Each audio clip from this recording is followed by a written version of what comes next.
A ശ്രീധരമേനോന്റെ Kerala ചരിത്രം അധ്യായം 19 മാർത്താണ്ഡവർമ്മയും ധർമ്മരാജാവും ഭാഗം 41.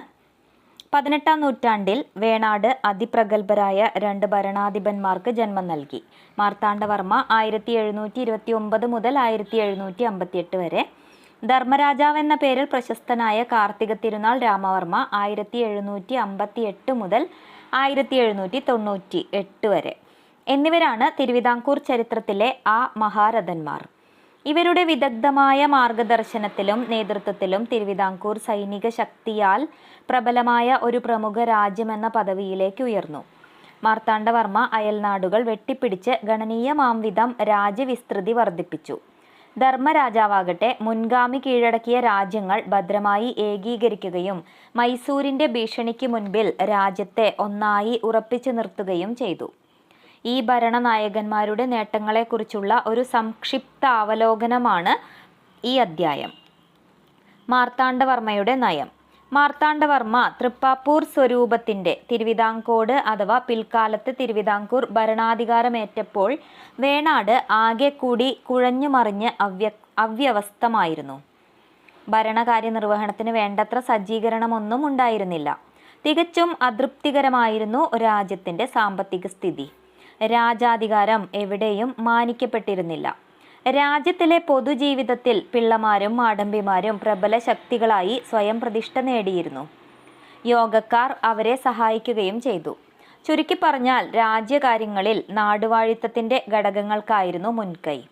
ഡച്ചുകാർ, ഇംഗ്ലീഷുകാർ തുടങ്ങിയ യൂറോപ്യൻ ശക്തികളുടെ പരസ്പര മാത്സര്യം സ്ഥിതിഗതികളെ കൂടുതൽ സങ്കീർണമാക്കി.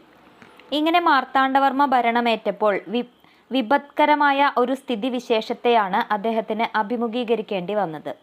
യുവാവായ മാർത്താണ്ഡവർമ്മ ഹൃദയദാർഢ്യത്തോടെ സന്ദർഭത്തിനൊത്ത് ഉയർന്നു. നാടുവാഴിത്ത ഘടകങ്ങളെ തകർക്കുകയും രാജാവിന്റെ അധികാരത്തെ സർവാധൃതമാക്കുകയും ചെയ്യുക എന്ന അടിസ്ഥാന ലക്ഷ്യത്തോടെ ചോരയുടെയും ഇരുമ്പിന്റെയും ഒരു നയം അദ്ദേഹം കൈക്കൊണ്ടു. ഈ ലക്ഷ്യം നേടിയെടുക്കുന്നതിന് വെളിയിൽ നിന്ന് സഹായം തേടാനും അദ്ദേഹം തീരുമാനിച്ചു. രാജാധികാരത്തെ എതിർത്തു പോന്ന നാടുവാഴിത്തത്തിന്റെ ശക്തികളെ അടിച്ചമർത്തുവാൻ ഇംഗ്ലീഷ് ഈസ്റ്റ് ഇന്ത്യ കമ്പനിയുമായും മധുര നായിക്കന്മാരുമായും ഉടമ്പടി ഉണ്ടാക്കി അവരുടെ പിന്തുണ സമ്പാദിക്കണമെന്ന് യുവരാജാവായിരിക്കുമ്പോൾ തന്നെ മാർത്താണ്ഡവർമ്മ മാതുലനെ ഉപദേശിച്ചിരുന്നു. അദ്ദേഹം അധികാരമേറ്റപ്പോൾ ഈ നയം കൂടുതൽ വീറോടെ തുടരുകയാണ് ഉണ്ടായത്. പിള്ളമാരുടെയും മാടമ്പിമാരുടെയും ശക്തി തകർത്ത് സുശക്തവും കേന്ദ്രീകൃതവുമായ രാജവാഴ്ച സുസ്ഥാപിതമാക്കി തിരുവിതാംകൂറിനെ ഒരു പ്രബല സൈനിക രാജ്യമായി ഉയർത്തിയതോടെ മാർത്താണ്ഡവർമ്മയുടെ ഈ നയം ആത്യന്തികമായ വിജയം കൈവരിച്ചു. ഭരണസമ്പ്രദായത്തിന്റെ പുനഃസംവിധാനത്തിലായിരുന്നു മാർത്താണ്ഡവർമ്മ ആദ്യമായി ശ്രദ്ധിച്ചത്. അദ്ദേഹം രാജ്യത്തിന്റെ സാമ്പത്തിക സ്ഥിതി മെച്ചപ്പെടുത്തുകയും പൊതുചെലവിൽ മിതവ്യയം ഉറപ്പുവരുത്താൻ മനസ്സിരുത്തുകയും ചെയ്തു. സൈന്യത്തെ പുനഃസംഘടിപ്പിക്കുന്നതിൽ രാജാവിന്റെ സവിശേഷ ദൃഷ്ടി പതിഞ്ഞു. പുതിയ ആയുധങ്ങൾ നൽകി സൈന്യത്തെ സുസജ്ജമാക്കുകയും അച്ചടക്കം കർശനമായി നടപ്പിലാക്കുകയും ചെയ്തു. ഇങ്ങനെ എല്ലാ രീതിയിലും സന്നദ്ധനായ ശേഷം അദ്ദേഹം അന്തഃഛിദ്രത്തിന്റെയും അരാജകത്വത്തിന്റെയും ശക്തികളെ തുടച്ചു നീക്കുന്നതിൽ വ്യാപൃതനായി. പിള്ളമാരെ അടിച്ചമർത്തുന്നു. നാട് നീങ്ങിയ രാജാവിന്റെ പുത്രന്മാരായ പത്മനാഭൻ തമ്പിയും രാമൻ തമ്പിയും മാർത്താണ്ഡവർമ്മയുടെ സിംഹാസനാരോഹണത്തെ തുടർന്ന് മക്കത്തായമനുസരിച്ച് തൃപ്പാപ്പൂർ സിംഹാസനത്തിന്മേൽ അവകാശവാദം ഉന്നയിച്ചു. പിള്ളമാർക്കും യോഗക്കാർക്കും പുറമെ മധുര നായ്ക്കന്മാരും അവർക്ക് പിന്തുണ നൽകി.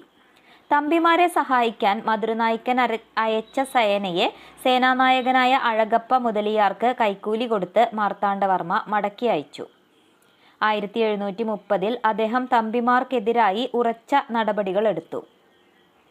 മാർത്താണ്ഡവർമ്മ നാഗർകോവിലിലായിരുന്നപ്പോൾ രാജസേവകന്മാർ തമ്പിമാരെ ബന്ധനസ്ഥരാക്കി അദ്ദേഹത്തിന്റെ മുൻപിൽ ഹാജരാക്കി. താമസിയാതെ രാജകൽപ്പന പ്രകാരം അവർ വധിക്കപ്പെട്ടു. തമ്പിമാരുടെ അനുഭവം പിള്ളമാർക്കും അവരുടെ കൂട്ടുകാർക്കും ഉഗ്രമായ ഒരു താക്കീതായിരുന്നു.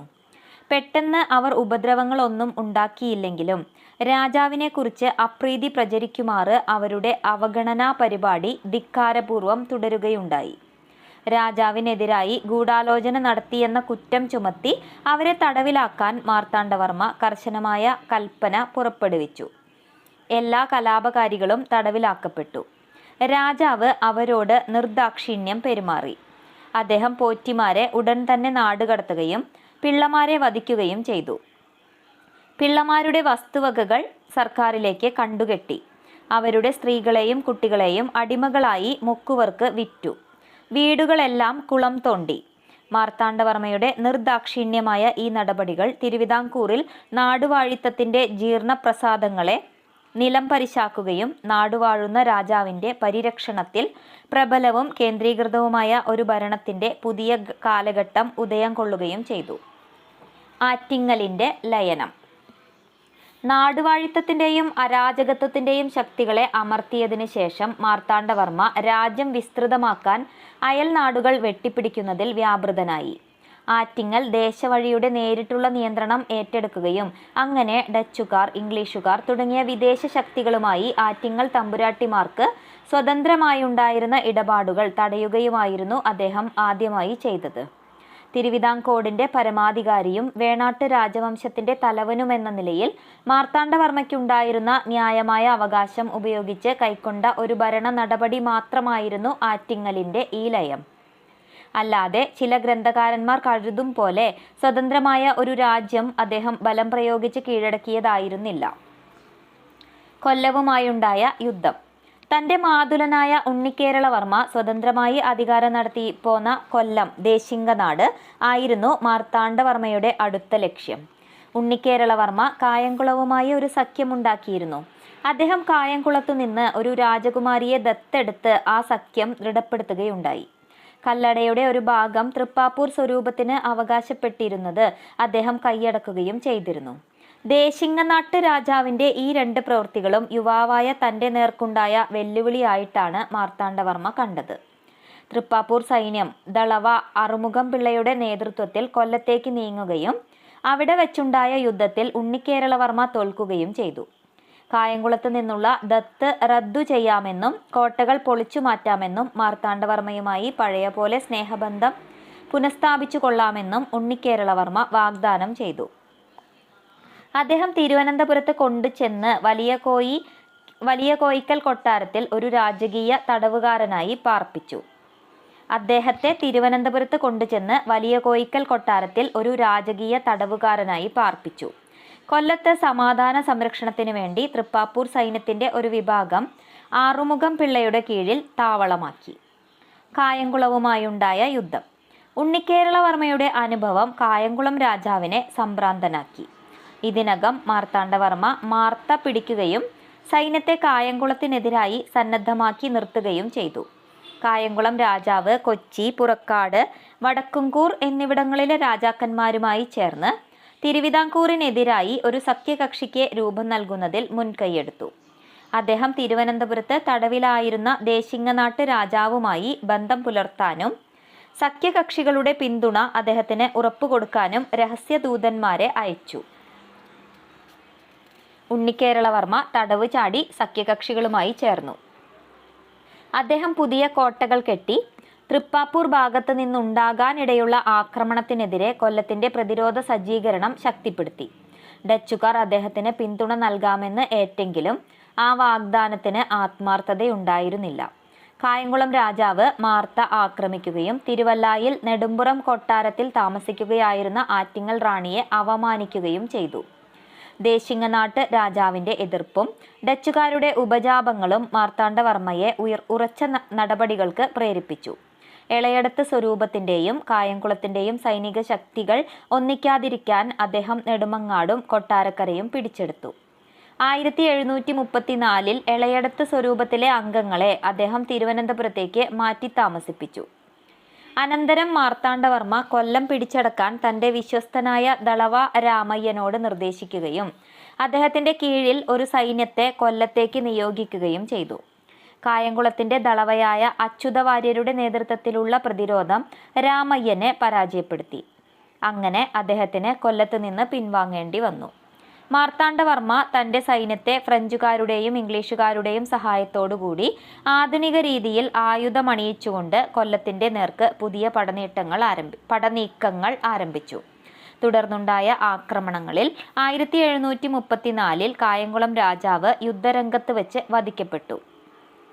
എങ്കിലും ലക്ഷ്യം നേടുന്നതിൽ മാർത്താണ്ഡവർമ്മ വിജയിച്ചില്ല. മരിച്ച രാജാവിന്റെ സഹോദരന്റെ നേതൃത്വത്തിൽ കൊല്ലത്തിന്റെയും കായംകുളത്തിന്റെയും പ്രതിരോധം തുടർന്നു. മാർത്താണ്ഡവർമ്മ പരാജയം സമ്മതിച്ച് രാജധാനിയിലേക്ക് മടങ്ങി. എളയടത്ത് സ്വരൂപത്തിനെതിരായ യുദ്ധം.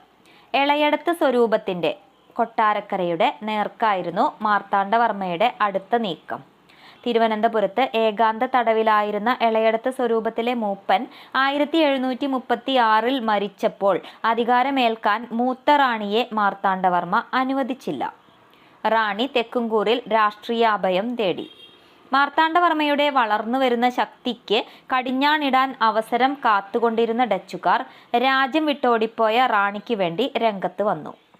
വാൻ ഇംഹോഫ് മാർത്താണ്ഡവർമ്മയെ സന്ദർശിച്ച് അയൽ രാജ്യങ്ങളുടെ നേർക്ക് അദ്ദേഹം അനുവർത്തിച്ചു പോന്ന നയങ്ങളോടുള്ള പ്രതിഷേധം അറിയിച്ചു. രണ്ട് നേതാക്കന്മാരുടെയും പരസ്പര സന്ദർശനം സ്ഥിതിഗതികളെ മൂർച്ഛിപ്പിച്ചതേ ഉള്ളൂ.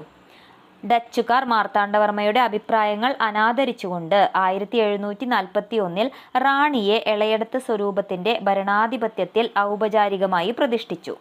തുടർന്നുണ്ടായ ഏറ്റുമുട്ടലിൽ തൃപ്പാപ്പൂർ സൈന്യം എളയടത്ത് സ്വരൂപത്തിന്റെയും ഡച്ചുകാരുടെയും സംയുക്ത സൈന്യങ്ങളെ വിനാശകരമാം വിധം പരാജയപ്പെടുത്തി. മാർത്താണ്ഡവർമ്മ എളയടത്ത് സ്വരൂപം പിടിച്ചടക്കുകയും എളയടത്തു റാണി ഡച്ചുകാരുടെ കീഴിൽ കൊച്ചിയിൽ അഭയം പ്രാപിക്കുകയും ചെയ്തു. കുളച്ചൽ യുദ്ധം 1741. അനന്തരം മാർത്താണ്ഡവർമ്മ ഡച്ച് കോട്ടകൾക്കെതിരായി ഒരാക്രമണ പരമ്പര തന്നെ നടത്തി. അവയെല്ലാം പിടിച്ചെടുത്തു. അദ്ദേഹത്തിന്റെ സുദൃഢ നയങ്ങൾ ഡച്ചുകാരുമായുള്ള ഒരു വലിയ സംഘട്ടനം അനിവാര്യമാക്കി. ഡച്ചുകാരുടെ ഒരു പീരങ്കിപ്പട സിലോണിൽ നിന്ന് കുളച്ചൽ വന്നിറങ്ങി. മാർത്താണ്ഡവർമ്മയുടെ തലസ്ഥാനമായ കൽക്കുളത്തേക്ക് മുന്നേറി. വടക്കൻ ദിക്കിലായിരുന്ന രാജാവ് ഉടൻ തന്നെ സൈന്യത്തെ തെക്കോട്ട് നയിക്കുകയും ഡച്ചുകാർ കൽക്കുളം പിടിക്കുന്നത് തടയാൻ തക്ക സമയത്ത് അവിടെ എത്തിച്ചേരുകയും ചെയ്തു.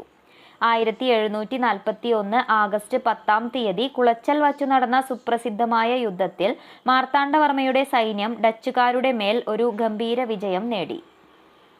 ഒട്ടേറെ ഡച്ചുകാരെ തടവിൽ പിടിച്ചു. ഡിലനോയ് ആയിരുന്നു അവരിൽ ഏറ്റവും പ്രശസ്തൻ. അദ്ദേഹത്തെ മാർത്താണ്ഡവർമ്മ പിന്നീട് തൻ്റെ സൈന്യത്തിന്റെ വലിയ കപ്പിത്താനാക്കി. ഡച്ചുകാർക്ക് ഒരു മഹാവിപത്തായി അനുഭവപ്പെട്ട കുളച്ചൽ യുദ്ധം കേരളം കീഴടക്കാമെന്ന അവരുടെ സ്വപ്നത്തെ എന്നേക്കുമായി തകർത്തു. ഇപ്പോൾ മാർത്താണ്ഡവർമ്മയ്ക്ക് സ്വന്തം രാജ്യത്തിന്റെ വടക്കോട്ടുള്ള വികസന മാർഗം നിർബാധമായി തുറന്നുകിട്ടി. വൈകാതെ അദ്ദേഹം വടക്കൻ നാടുകൾ കീഴടക്കാനുള്ള പടനീക്കങ്ങളിൽ ഏർപ്പെട്ടു. കായംകുളം പിടിച്ചടക്കുന്നു. കുളച്ചൽ വച്ചുണ്ടായ പരാജയത്തിന് ശേഷം ഡച്ചുകാർ അവരുടെ ശ്രദ്ധ കൊല്ലത്ത് കേന്ദ്രീകരിച്ചു. കൊല്ലം രാജാവിന്റെ സഹായത്തോടുകൂടി അവർ വാമനപുരം പിടിച്ചെങ്കിലും ഭാരിച്ച സമ്മർദ്ദത്തിൽപ്പെട്ട് പിൻവാങ്ങേണ്ടി വന്നു. 6000 പടയാളികൾ അടങ്ങുന്ന ഒരു തൃപ്പാപ്പൂർ തിരുവിതാംകൂർ സൈന്യം രാമയ്യൻ ദളവയുടെ നേതൃത്വത്തിൽ ഡച്ചുകാരുടെ കൊല്ലം കോട്ട വളഞ്ഞു. പക്ഷെ കായംകുളം രാജാവിന്റെ പരാക്രമശാലിയായ മന്ത്രി അച്യുതവാര്യരുടെ നായകത്വത്തിൽ ഡച്ചുകാരുടെയും കായംകുളത്തിന്റെയും സൈന്യങ്ങൾ കോട്ട പ്രതിരോധിച്ചു. തൃപ്പാപ്പൂർ സൈന്യം പിൻവാങ്ങുകയും ഡച്ചുകാരുടെയും കായംകുളത്തിന്റെയും സംയുക്ത സൈന്യങ്ങൾ തെക്കോട്ട് നീങ്ങി 1742 കിളിമാനൂർ പിടിച്ചടക്കുകയും ചെയ്തു. മാർത്താണ്ഡവർമ്മ തിരുനെൽവേലിയിൽ നിന്ന് കുതിരപ്പട്ടാളത്തെ വരുത്തി അദ്ദേഹം ഒരു വലിയ സൈന്യത്തെ കിളിമാനൂരേക്ക് നയിച്ചു. മാർത്താണ്ഡവർമ്മ നേരിട്ട് നായകത്വം വഹിച്ച ആ സൈന്യം സമരതന്ത്രം പ്രമാണിച്ച് മുന്നണികളായി വിഭജിക്കപ്പെട്ടിരുന്നു. രാമവർമ്മ യുവരാജാവും രാമയ്യൻ ദളവായും ഡിലനോയും അണികൾക്ക് നേതൃത്വം നൽകി. അവർ കിളിമാനൂർ പിടിച്ചു. ശത്രു സൈന്യങ്ങൾ വമ്പിച്ച നാശത്തോടെ കൊല്ലത്തേക്ക് പിന്മാറി. തുടർന്ന് തിരുവിതാംകൂർ സൈന്യം കായംകുളത്തേക്ക് നീങ്ങി. കായംകുളം രാജാവ് ആദ്യം ചെറുത്തുനിന്നെങ്കിലും അവസാനം സമാധാനത്തിന് അപേക്ഷിച്ചു. 1742 മാന്നാർ ഉടമ്പടി പ്രകാരം കായംകുളം രാജാവ് നേരത്തെ ദേശിങ്ങനാടിന്റെ ആധിപത്യത്തിലായിരുന്ന പ്രദേശങ്ങളെല്ലാം തിരുവിതാംകൂറിന് വിട്ടുകൊടുത്തു. ഏതായാലും വാഗ്ദാനം പാലിക്കാനുള്ള മനോഭാവത്തിലല്ലായിരുന്നു കായംകുളം രാജാവ്. അദ്ദേഹം വടക്കുംകൂറും തെക്കുംകൂറും പുറക്കാടുമായി കൂടിയാലോചനകൾ നടത്തുകയും അവരുടെ പിന്തുണ ഉറപ്പുവന്നപ്പോൾ അനപായം സന്ധി വ്യവസ്ഥകൾ ലംഘിക്കുകയും ചെയ്തു. രാമയ്യൻ ദളവായുടെ നേതൃത്വത്തിൽ മറ്റൊരു തിരുവിതാംകൂർ സൈന്യം കായംകുളത്തെത്തി. കായംകുളം രാജാവിന് സഖ്യകക്ഷികളിൽ നിന്ന് പ്രതീക്ഷിച്ച സഹായം കിട്ടിയില്ല. നിരാശനായ രാജാവ് കുടുംബാംഗങ്ങളെ ആൾമാറാട്ടത്തിൽ തൃശ്ശൂരേക്ക് അയച്ചു. അദ്ദേഹം വിലപ്പെട്ട നിക്ഷേപമെല്ലാം കായംകുളം കായലിൽ എറിഞ്ഞു കളഞ്ഞിട്ട് നാട് വിട്ടോടി. തിരുവിതാംകൂർ സൈന്യം കായംകുളത്തെ കോട്ടയും കൊട്ടാരവും പിടിച്ചെടുത്തു. കൊട്ടാരം പരിശോധിച്ചപ്പോൾ ചില ആയുധങ്ങളിലും ആയുധപ്പുരകളിലും ദേവനാരായണൻ എന്ന് പേരെഴുതിയിരിക്കുന്നത് കണ്ടു. തിരുവിതാംകൂറിനെതിരായ യുദ്ധത്തിൽ ചെമ്പകശ്ശേരി പുറക്കാട് അഥവാ അമ്പലപ്പുഴ രാജാവ് കായംകുളത്തെ സഹായിച്ചതിന് വ്യക്തമായ തെളിവായിരുന്നു ഇത്. അമ്പലപ്പുഴയും മറ്റും കീഴടക്കുന്നു. 1746 കായംകുളം കീഴടക്കിയ ശേഷം മാർത്താണ്ഡവർമ്മയുടെ ദൃഷ്ടി പതിഞ്ഞത് കായംകുളത്തിൻ്റെ ഭാഗം ചേർന്നിരുന്ന വടക്കൻ നാടുകളുടെ നേർക്കായിരുന്നു. അമ്പലപ്പുഴയായിരുന്നു ഇദ്ദേഹത്തിൻ്റെ ഒന്നാമത്തെ ഉന്നം. മാത്തൂർ പണിക്കരുടെയും തെക്കേടത്ത് ഭട്ടതിരിയുടെയും കീഴിലായിരുന്ന അമ്പലപ്പുഴ സൈന്യം തങ്ങളുടെ രാജാവിനെ കൈവെടിഞ്ഞ് തിരുവിതാംകൂറിൻ്റെ പക്ഷം ചേർന്നു. തിരുവിതാംകൂർ സൈന്യം ഡിലനോയിയുടെ നേതൃത്വത്തിൽ അമ്പലപ്പുഴ പിടിച്ചടക്കിയിട്ട് രാജാവിനെ തടവുകാരനാക്കി തിരുവനന്തപുരത്തേക്ക് അയച്ചു. 1746 കായംകുളം രാജാവിന് തിരുവിതാംകൂറിനെതിരായി പിന്തുണ നൽകിയ തെക്കുംകൂറും വടക്കുംകൂറുമായിരുന്നു മാർത്താണ്ഡവർമ്മയുടെ പിന്നത്തെ ലക്ഷ്യങ്ങൾ. ഇരു രാജ്യങ്ങളും കാര്യമായ പ്രതിരോധത്തിന് ഒരുമ്പെട്ടില്ല. 1749 1750 വലിയ യുദ്ധമൊന്നുമില്ലാതെ രണ്ട് രാജ്യങ്ങളും തിരുവിതാംകൂറിനോട് ചേർക്കപ്പെട്ടു. ഏതാണ്ട് അതേ സമയം തന്നെ ഞാവക്കാട്ട് കർത്താക്കന്മാരിൽ നിന്ന് മീനച്ചിലും തിരുവിതാംകൂറിനോട് ചേർത്തു. ഇതിനിടയ്ക്ക് 1748 വ്യവസ്ഥകൾക്ക് സ്ഥിരീകരണം നൽകിയ 1753 മാവേലിക്കര ഉടമ്പടി അനുസരിച്ച് ഡച്ചുകാർ ഏതദ്ദേശീയ രാജാക്കന്മാരുടെ അഭിപ്രായ വ്യത്യാസങ്ങളിൽ യാതൊരു കാരണവശാലും പങ്കുചേരുക ഇല്ലെന്ന നയം പിന്തുടർന്നുകൊള്ളാമെന്ന് തിരുവിതാംകൂറിന് ഉറപ്പുകൊടുത്തു. കേരളത്തിലെ മറ്റ് രാജാക്കന്മാരുമായി അവർ ചെയ്തിരുന്ന വാഗ്ദാനങ്ങൾ റദ്ദാക്കുകയും തിരുവിതാംകൂറുമായി സമാധാനത്തിൽ കഴിയാമെന്ന് സമ്മതിക്കുകയും ഉണ്ടായി. ഈ ഉടമ്പടി മാർത്താണ്ഡവർമ്മയ്ക്ക് ഒരു വലിയ നേട്ടമായിരുന്നു. കേരളത്തിൻ്റെ വലിയ ഒരു ഭാഗം തിരുവിതാംകൂറിൻ്റെ ആധിപത്യത്തിൽ രാഷ്ട്രീയമായി ഏകീകരിക്കുക എന്ന പരിപാടിയുടെ വിജയം ഈ സന്ധി സുനിശ്ചിതമാക്കി. വടക്കൻ പ്രദേശങ്ങളിലെ പ്രക്ഷോഭണം. മാർത്താണ്ഡവർമ്മ ഈ ഗംഭീര വിജയങ്ങളെല്ലാം നേടിയെങ്കിലും കീഴടക്കിയ നാടുകൾ സംയോജിപ്പിച്ച് ഉറപ്പുവരുത്തുന്നതിൽ അദ്ദേഹത്തിന് പ്രയാസം നേരിട്ടു. അദ്ദേഹം പുതുതായി പിടിച്ചെടുത്ത നാടുകളുടെ വടക്കൻ ഭാഗങ്ങളിൽ 1754 ഒരു കലാപം ആളിപ്പടർന്നു. അമ്പലപ്പുഴ, തെക്കുംകൂർ, വടക്കുംകൂർ എന്നിവിടങ്ങളിൽ നിന്ന് ഓടിപ്പോയ രാജാക്കന്മാർ തിരുവിതാംകൂറിൻ്റെ അധികാര സമ്മർദ്ദത്തിൽ നിന്ന് രക്ഷപ്പെടാൻ കൊച്ചി രാജാവിൻ്റെ സഹായം തേടി. മാർത്താണ്ഡവർമ്മ കൊച്ചിക്ക് അവകാശപ്പെട്ട കരപ്പുറം കീഴടക്കി തിരുവിതാംകൂറിൻ്റെ സാമന്തന്മാരായി അതിൻ്റെ ഭരണം നിർവഹിക്കാൻ ചാഴൂർ തമ്പാന്മാരെ ഏർപ്പെടുത്തുകയാൽ തിരുവിതാംകൂറിനോട് ഈ അവസരത്തിൽ കൊച്ചി രാജാവിന് അമർഷമുണ്ടായിരുന്നു. ആകയാൽ അദ്ദേഹം ഈ നിർദ്ദിഷ്ട സൈക്യത്തിൻ്റെ നേതൃത്വം ഉത്സാഹപൂർവ്വം ഏറ്റെടുത്തു. വടക്കൻ പ്രദേശങ്ങളിലെ അസ്വാസ്ഥ്യം പെട്ടെന്ന് ഒരു ബഹുജന പ്രക്ഷോഭണത്തിൻ്റെ രൂപം കൈക്കൊണ്ടു. അധികാരഭ്രഷ്ടരാക്കപ്പെട്ട രാജാക്കന്മാർക്ക് വേണ്ടി കൊച്ചി രാജാവും അദ്ദേഹത്തിൻ്റെ പ്രഭുക്കന്മാരും കൊച്ചിയിലെ ഡച്ചുകാരും മാർത്താണ്ഡവർമ്മയ്ക്കെതിരായ ഒരു അവസാന സമരത്തിന് സമസ്ത ശക്തിയും സംഭരിച്ചു. കൊച്ചി രാജാവിനെ സേവിച്ചിരുന്ന വിക്രമിയായ പള്ളിയിൽ ഇടിക്കേള മേനോന്റെ നേതൃത്വത്തിൽ മുഴുവൻ സൈന്യവും അണിനിരന്നു. അമ്പലപ്പുഴ യുദ്ധം. കൊച്ചിയുടെ പ്രധാന സൈന്യം 1753 അവസാനം പുറക്കാട്ടെത്തി നിലയുറപ്പിച്ചു. മറ്റൊരു പട കരപ്പുറം വഴി പ്രധാന സൈന്യവുമായി സന്ധിച്ചു. രാമവർമ്മയും രാമയ്യനും ഡിലനോയിയും നയിച്ച തിരുവിതാംകൂർ സൈന്യം 1754 ജനുവരി 3 ആനന്ദേശ്വരത്ത് വെച്ച് കൊച്ചി സൈന്യവുമായി ഏറ്റുമുട്ടി. ആർക്കും വിജയം കൈവരാത്ത ഒരു യുദ്ധത്തിന് ശേഷം കൊച്ചി സൈന്യം അമ്പലപ്പുഴയ്ക്ക് പിൻവാങ്ങി. അണികളിൽ ചില മാറ്റങ്ങൾ വരുത്തി. തുടർന്നുണ്ടായ നിർണായക യുദ്ധത്തിൽ കൊച്ചി സൈന്യം ഛിന്നഭിന്നമായി പിന്തിരിഞ്ഞോടി. ഈ യുദ്ധത്തിൽ കൊച്ചിയിലെ പല പ്രഭുക്കന്മാരും കൊല്ലപ്പെട്ടു. കൊച്ചിയുടെ സൈന്യാധിപനായിരുന്ന ഇടിക്കേള മേനോനെ തടവുകാരനായി പിടിച്ച് വധിച്ചു. ഈ വിജയത്തെ തുടർന്ന് രാമയ്യൻ കരപ്പുറം മുഴുവൻ കീഴടക്കി അരുക്കൂറ്റിയിൽ താവളം അടിച്ചു. തെക്ക് ഉദയംപേരൂർ മുതൽ കിഴക്ക് മാമല വരെയുള്ള കൊച്ചി പ്രദേശങ്ങൾ രാമവർമ്മ കീഴടക്കി. കൊച്ചി രാജാവ് സമാധാനത്തിന് അഭ്യർത്ഥിച്ചു. ഇപ്പോൾ അരുക്കൂറ്റി വരെയുള്ള ദേശങ്ങളെല്ലാം തിരുവിതാംകൂർ സൈന്യത്തിന് അധീനമായി. തിരുവിതാംകൂറും കൊച്ചിയും തമ്മിലുണ്ടായ സഖ്യം. കൊച്ചി പ്രദേശങ്ങളിൽ പലതും കൈയടക്കി തിരുവിതാംകൂറിനെ ആക്രമിക്കാൻ തയ്യാറെടുത്തുകൊണ്ടിരുന്ന സാമൂതിരിക്കെതിരായി 1757 തിരുവിതാംകൂറും കൊച്ചിയും ചേർന്ന് ഒരു സഖ്യസന്ധി ഉണ്ടാക്കി. 1754 അമ്പലപ്പുഴ യുദ്ധത്തെ തുടർന്ന് തടവുകാരനായി തിരുവനന്തപുരത്ത് കഴിഞ്ഞുകൂടിയതിനു ശേഷം വിട്ടയക്കപ്പെട്ട് കൊച്ചിയുടെ പ്രധാന മന്ത്രിപദം ഏറ്റെടുത്ത പാലിയത്ത് കോമി അച്ഛനായിരുന്നു ഈ സന്ധിക്ക് മുൻകൈയെടുത്തത്. തിരുവിതാംകൂറും കൊച്ചിയും തമ്മിലുള്ള സൗഹൃദമായിരുന്നു സന്ധിയുടെ അടിസ്ഥാനം. മുൻപ് കൊച്ചിക്ക് അധികാരമില്ലാതിരുന്ന പ്രദേശങ്ങൾ തിരുവിതാംകൂർ സൈന്യം പിടിച്ചെടുക്കുകയാണെങ്കിൽ അവ തിരുവിതാംകൂറിനായിരിക്കണമെന്ന കരാറിൽ തിരുവിതാംകൂർ സാമൂതിരിയുടെ ആക്രമണത്തിനെതിരായി കൊച്ചിയെ സഹായിക്കാമെന്ന് ഉറപ്പുകൊടുത്തു. സ്ഥാനഭ്രഷ്ടരാക്കപ്പെട്ട രാജാക്കന്മാർക്ക് സഹായം നൽകുകയോ അവരുമായി ഏതെങ്കിലും തരത്തിലുള്ള ബന്ധത്തിൽ ഏർപ്പെടുകയോ ചെയ്യുകയില്ലെന്ന് കൊച്ചി രാജാവ് സമ്മതിച്ചു.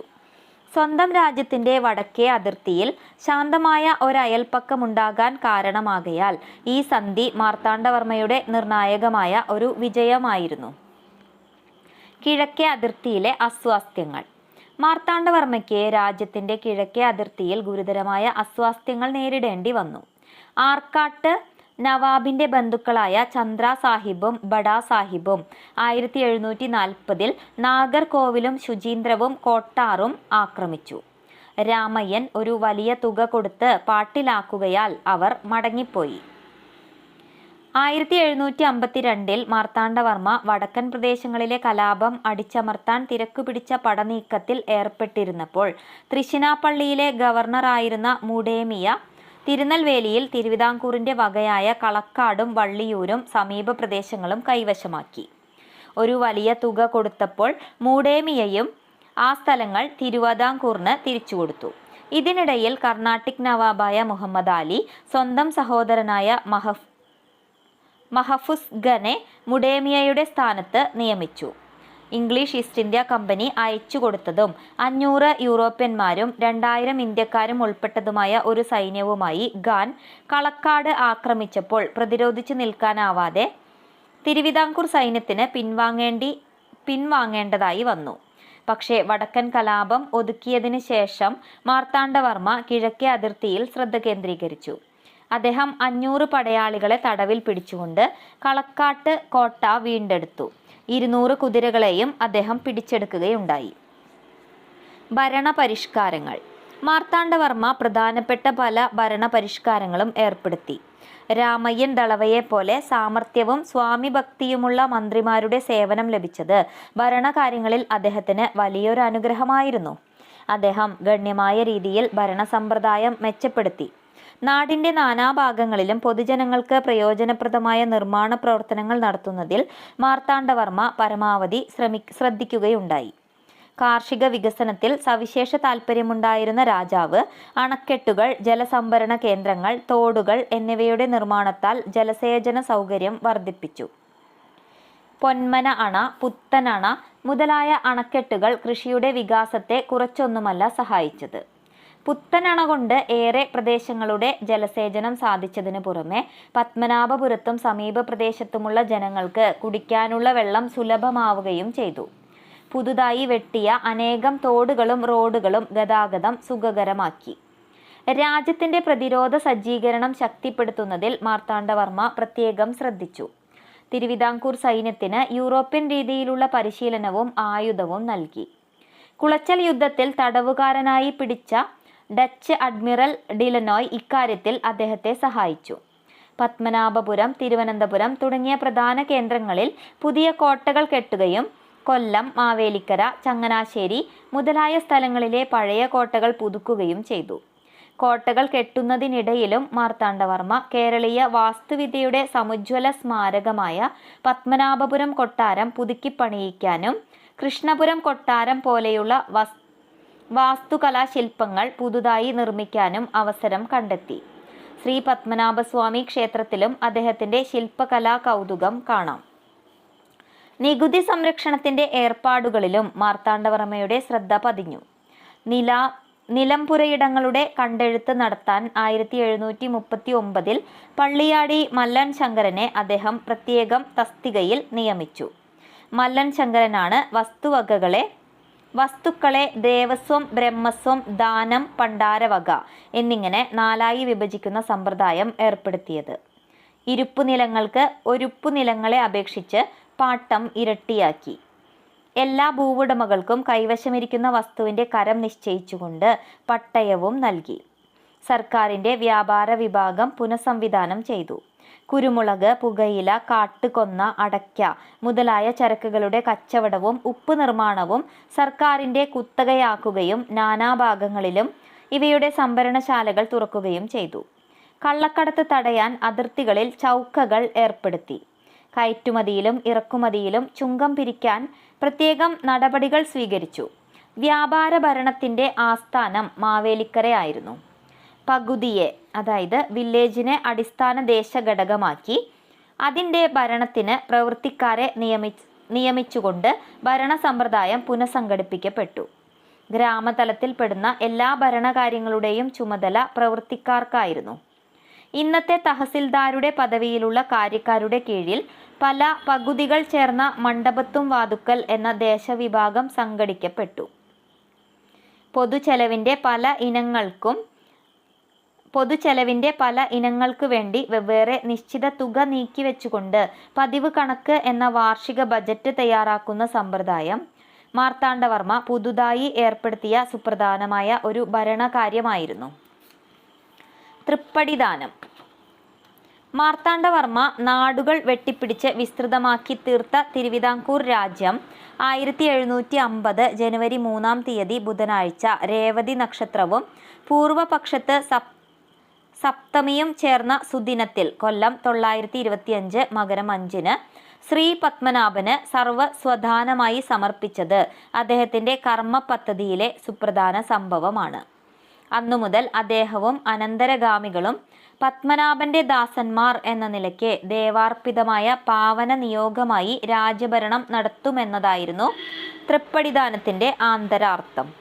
തൃപ്പടിദാനം നിർവഹിക്കുന്നതിന് മുൻപ് തന്നെ ശ്രീ പത്മനാഭസ്വാമി ക്ഷേത്രം പുതുക്കിപ്പണിയിക്കുന്നതിനും ക്ഷേത്രഭരണം നല്ല നിലയിലാക്കുന്നതിനും അദ്ദേഹം നടപടികൾ സ്വീകരിച്ചിരുന്നു.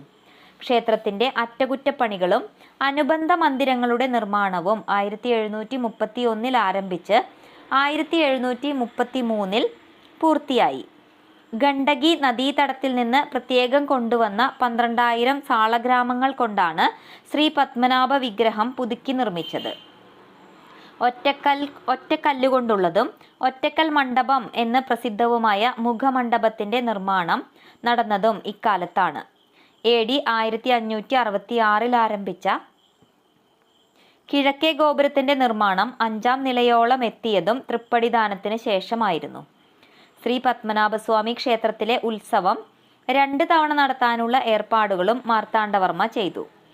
പുരാണത്തിലെ കാർത്തവീര്യാർജുനനുമായി ബന്ധപ്പെട്ട പൂജാവിധങ്ങളെ മാതൃകയാക്കി ശ്രീ പത്മനാഭസ്വാമി ക്ഷേത്രത്തിൽ ഭദ്രദീപവും മുറജപവും തുടങ്ങിയതും മാർത്താണ്ഡവർമ്മയാണ്.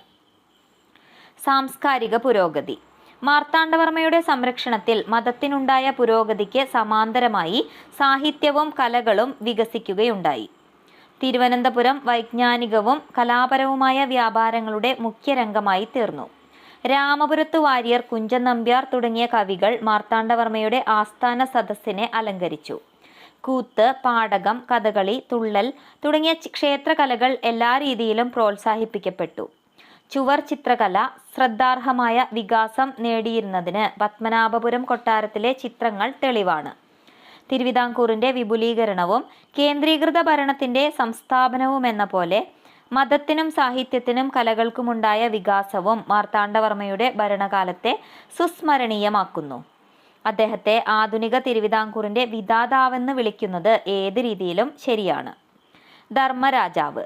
ചരിത്രത്തിൽ ധർമ്മരാജാവെന്ന് പ്രഖ്യാതനായ കാർത്തിക തിരുനാൾ രാമവർമ്മ 1758 1798 മാർത്താണ്ഡവർമ്മയ്ക്ക് ശേഷം സിംഹാസനാരൂഢനായി.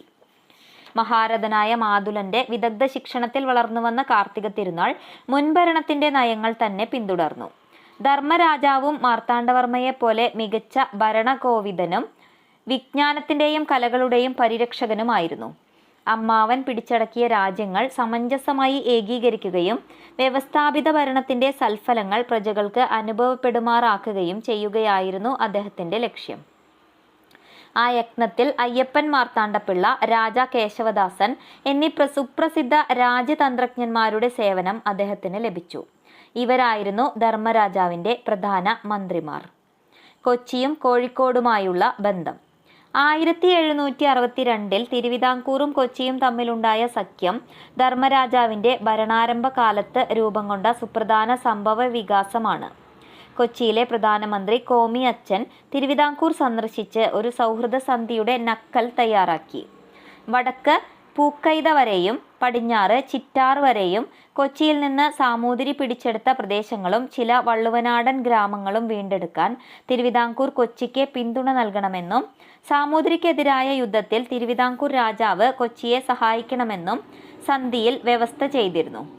1762 കൊച്ചിയിലെ കേരളവർമ്മ രാജാവ് തിരുവനന്തപുരം സന്ദർശിക്കുകയും ശുചീന്ദ്രം ക്ഷേത്രത്തിൽ വെച്ച് അയ്യപ്പ മാർത്താണ്ഡപിള്ളയുടെയും പാലിയത്ത് കോമി അച്ഛൻ്റെയും സാന്നിധ്യത്തിൽ സത്യവാചകം ചൊല്ലി സന്ധി അംഗീകരിക്കുകയും ചെയ്തു.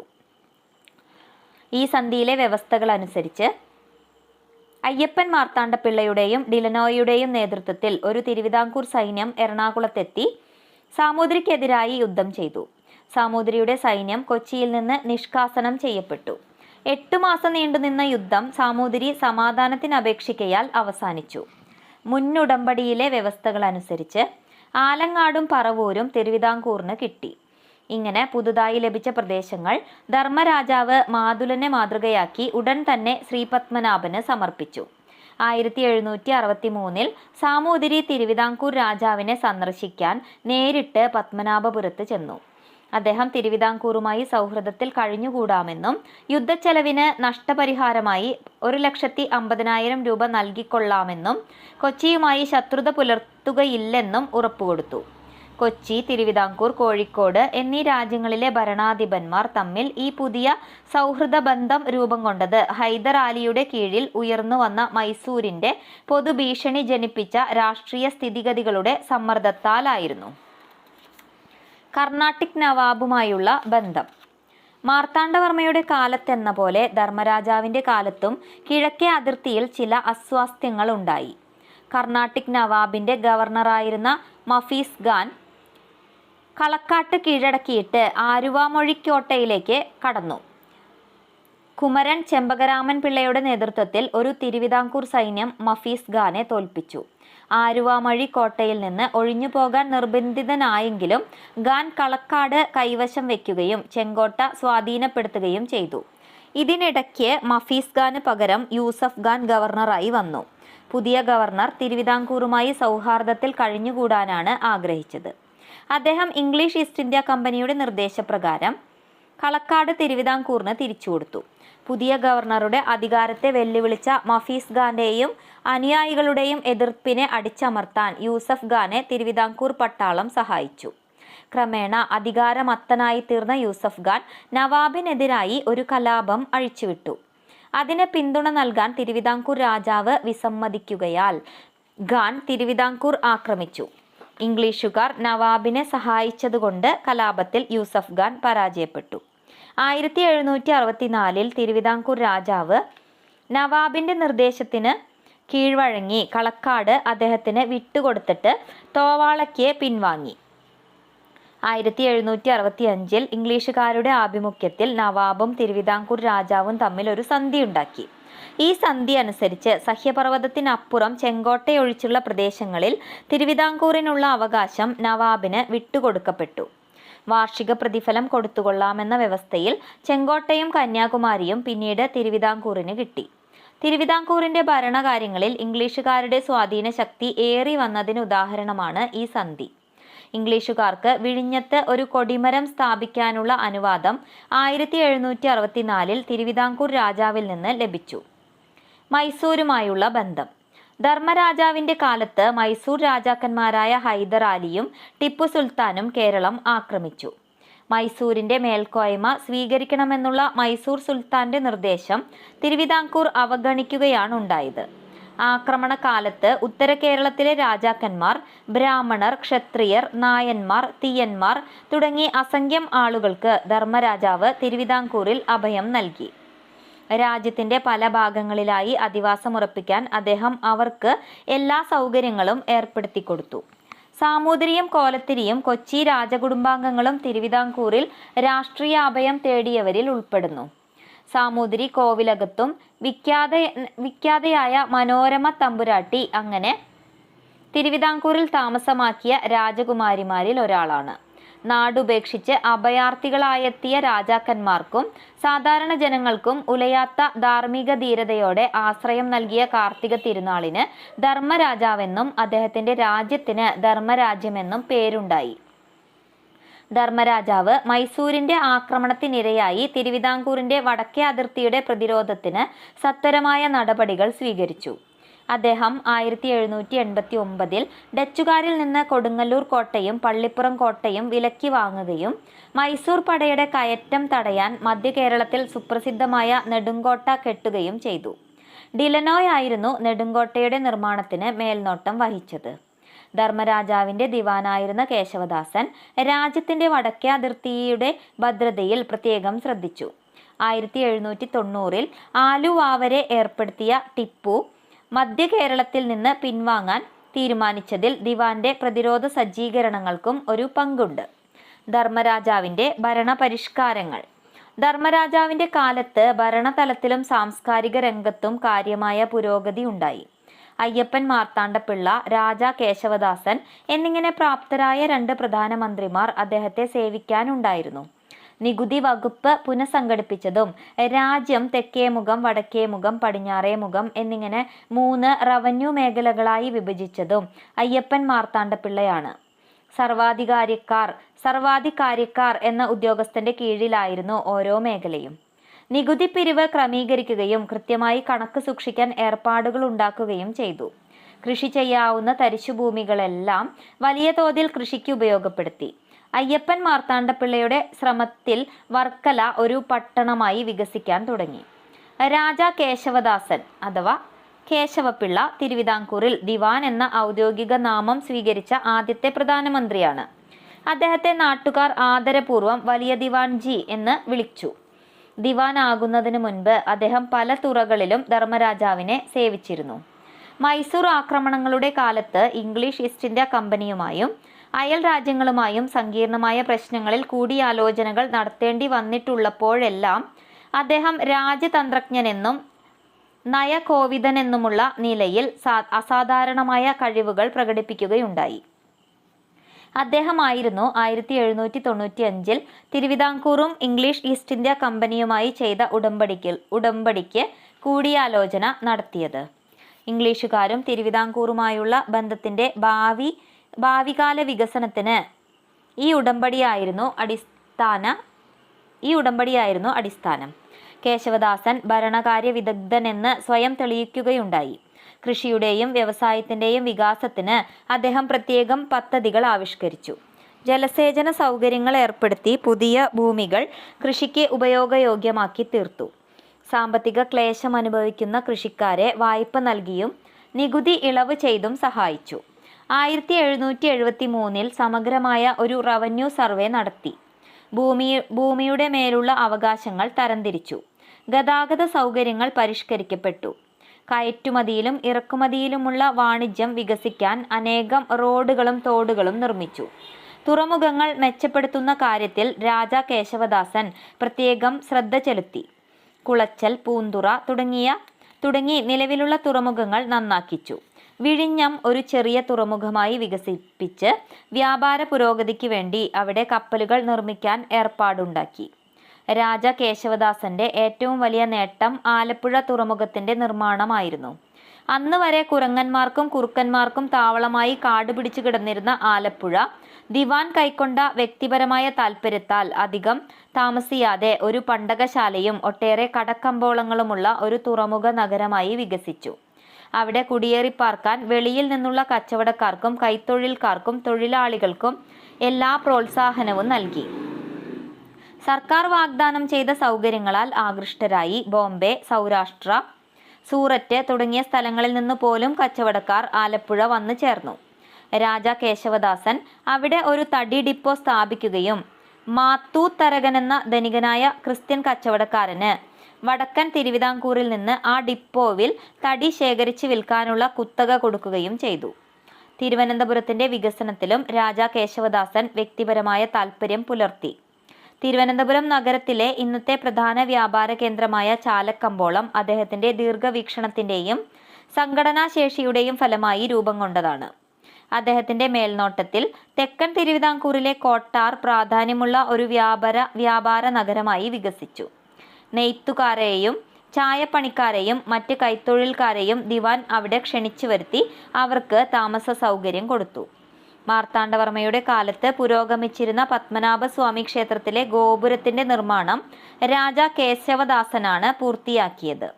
കൂടാതെ കർണാടക സംഗീതത്തിലെ സപ്തസ്വരങ്ങൾ കേൾപ്പിക്കുന്ന പ്രത്യേകതരം കൽത്തൂണുകളോടുകൂടിയ പ്രശസ്തമായ കുലശേഖര മണ്ഡപം ഇക്കാലത്താണ് ശ്രീ പത്മനാഭസ്വാമി ക്ഷേത്രത്തിൽ നിർമ്മിതമായത്. കേശവദാസൻ പുതിയ നാണയങ്ങൾ പുറപ്പെടുവിക്കുകയുണ്ടായി. ദിവാന്റെ കഴിവുകളെയും പ്രശസ്ത സേവനത്തെയും പുരസ്കരിച്ച് അദ്ദേഹത്തിന് അന്നത്തെ ഗവർണർ ജനറലായിരുന്ന മോണിങ്ടൺ പ്രഭു രാജാ കേശവദാസ് എന്ന ബിരുദം നൽകി. സാംസ്കാരിക അഭിവൃദ്ധി. ധർമ്മരാജാവിന്റെ ഭരണം കേരളത്തിന്റെ സാംസ്കാരിക ചരിത്രത്തിലെ ഒരു സുപ്രധാന അധ്യായമാണ്. മഹാപണ്ഡിതനും കവിയുമായിരുന്ന അദ്ദേഹം സ്വന്തം കൃതികളാൽ മലയാള സാഹിത്യത്തെ സമ്പന്നമാക്കി. കാർത്തിക തിരുനാളിന്റെ ആട്ടക്കഥകൾ പ്രസിദ്ധങ്ങളാണല്ലോ. ഭരതമുനിയുടെ നാട്യശാസ്ത്രത്തെ ആധാരമാക്കി അദ്ദേഹം സംസ്കൃതത്തിൽ രചിച്ച ബാലരാമഭരതവും പ്രത്യേകം പരാമർശമർഹിക്കുന്നു. കേരളീയ സാഹിത്യത്തിലെ അന്നത്തെ പ്രതിഭാശാലികൾ അദ്ദേഹത്തിന്റെ സദസ്സിനെ അലങ്കരിച്ചിരുന്നു. കുഞ്ചനമ്പ്യാർക്കും ഉണ്ണായി വാര്യർക്കും അദ്ദേഹത്തിന്റെ പ്രോത്സാഹനം ലഭിച്ചു. പണ്ഡിതന്മാരെയും കവികളെയും പ്രോത്സാഹിപ്പിക്കാനും പാരിതോഷികങ്ങൾ നൽകി അവരെ ബഹുമാനിക്കാനും കാർത്തിക തിരുനാൾ കൂടെ പണ്ഡിത സദസ്സുകൾ വിളിച്ചുകൂട്ടാറുണ്ടായിരുന്നു. തികച്ചും ഹിന്ദു മതഭക്തനായിരുന്ന അദ്ദേഹം ഇതര മതാനുയായികൾക്കും സംരക്ഷണം നൽകി. ഇക്കാര്യത്തിൽ രാജാവിന്റെ സേവനങ്ങളെ വാഴ്ത്തിക്കൊണ്ടുള്ള ഒരു കത്ത് റോമിലെ പോപ്പിൽ നിന്ന് ലഭിക്കുകയുണ്ടായി. തിരുവിതാംകൂറിന്റെ രാജധാനി പത്മനാഭപുരത്ത് നിന്നും തിരുവനന്തപുരത്തേക്ക് മാറ്റിയത് ധർമ്മരാജാവിന്റെ ഭരണാവസാന കാലത്തായിരുന്നു. 40 വർഷത്തെ ദീർഘഭരണത്തിന് ശേഷം അദ്ദേഹം 1798 74-ാമത്തെ വയസ്സിൽ നാടുനീങ്ങി. ജനങ്ങൾ നിർവിശേഷമായ ബഹുമാനത്തോടെ അദ്ദേഹത്തെ കിഴവൻ രാജാവെന്ന് വിളിച്ചുപോന്നു. സംസ്കാര സമ്പത്തിന്റെയും ഭരണതന്ത്രജ്ഞതയുടെയും ഏത് മാനദണ്ഡം വെച്ചു നോക്കിയാലും ധർമ്മരാജാവ് തിരുവിതാംകൂറിലെ ഏറ്റവും മഹാന്മാരായ ഭരണനായകന്മാരിൽ സമുന്നത സ്ഥാനം അർഹിക്കുന്നു.